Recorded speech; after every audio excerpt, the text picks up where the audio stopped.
Hiroshima ദിനം 1945 ഇന്നേ ദിവസമാണ് അമേരിക്കൻ സേന ജപ്പാനിലെ ഹിരോഷിമ എന്ന സ്ഥലത്ത് അണുബോംബ് നിക്ഷേപിച്ചത്. ആയിരക്കണക്കിന് ആളുകളെ മരണത്തിന് ഇരയാക്കിയ ആ ബോംബിന്റെ പേര് ലിറ്റിൽ ബോയ് എന്നായിരുന്നു.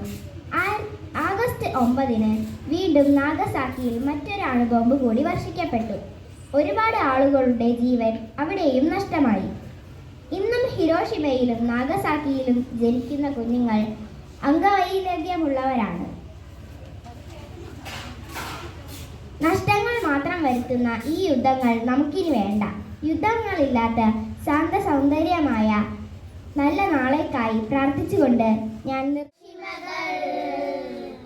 അവസാനിക്കുന്നില്ല നാഗസാക്ഷികൾ, അവസാനിക്കുന്നില്ല ദുരന്തങ്ങൾ, ഇനി അവസാനിക്കുന്നില്ല ദുരന്തങ്ങൾ, അവസാനിക്കുന്നില്ല ഹിരോഷിമകൾ, അവസാനിക്കുന്നില്ല നാഗസാക്ഷികൾ, അവസാനിക്കുന്നില്ല ദുരന്തങ്ങൾ, ഇനി അവസാനിക്കുന്നില്ല ദുരന്തങ്ങൾ.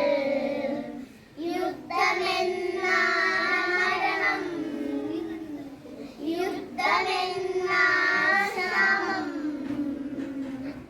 യുദ്ധമെന്ന പട്ടിണി കഷ്ടതകൾ, യുദ്ധമെന്ന സർവ്വനാശം, യുദ്ധമെന്ന മരണം, യുദ്ധമെന്ന ക്ഷാമം, യുദ്ധമെന്ന പട്ടിണി കഷ്ടതകൾ, യുദ്ധമെന്ന സർവനാശം.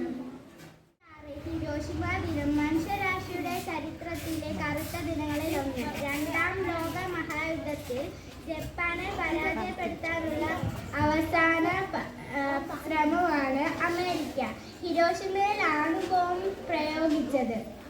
1945 ആഗസ്റ്റ് 6 ലിറ്റിൽ ബോയ് എന്ന ബോംബ് അമേരിക്ക ഹിരോഷിമയിൽ വർഷിച്ചത്. ഒരുപാട് നിരപരാധികൾ മരണത്തിന് കീഴടങ്ങി. ആണവ വികിരണത്തിന്റെ ആഘാതം തലമുറകളോളം ജപ്പാനെ വേട്ടയാടി. ലോകത്ത് രണ്ടാമതായി അണുബോംബ് പ്രയോഗിച്ച നഗരമാണ് നാഗസാക്കി. ഒറ്റ ദിവസം കൊണ്ട് 40,000-ലേറെ മനുഷ്യജീവനുകളാണ് നാഗസാക്കിയിൽ പൊലിഞ്ഞത്.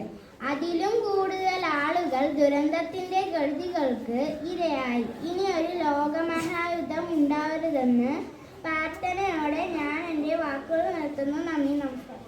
ആഗസ്റ്റ് 6 ഹിരോഷിമ ദിനം മനുഷ്യരാശിയുടെ ചരിത്രത്തിലെ കറുത്ത ദിനങ്ങളിൽ ഒന്ന്. രണ്ടാം ലോക മഹായുദ്ധത്തിൽ ജപ്പാനെ പരാജയപ്പെടുത്താനുള്ള അവസാന ശ്രമമാണ് അമേരിക്ക ഹിരോഷിമയിൽ അണുബോംബ് പ്രയോഗിച്ചത്.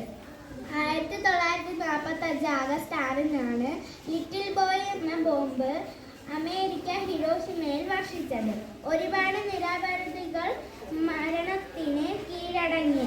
ആണവ വികിരണത്തിന്റെ ആഘാതം തലമുറകളോളം ജപ്പാനെ വേട്ടയാടി. ലോകത്ത് രണ്ടാമതായി അണുബോംബ് പ്രയോഗിച്ച നഗരമാണ് നാഗസാക്കി. ഒറ്റ ദിവസം കൊണ്ട് 40,000-ലേറെ മനുഷ്യജീവനുകളാണ് നാഗസാക്കിയിൽ പൊലിഞ്ഞത്.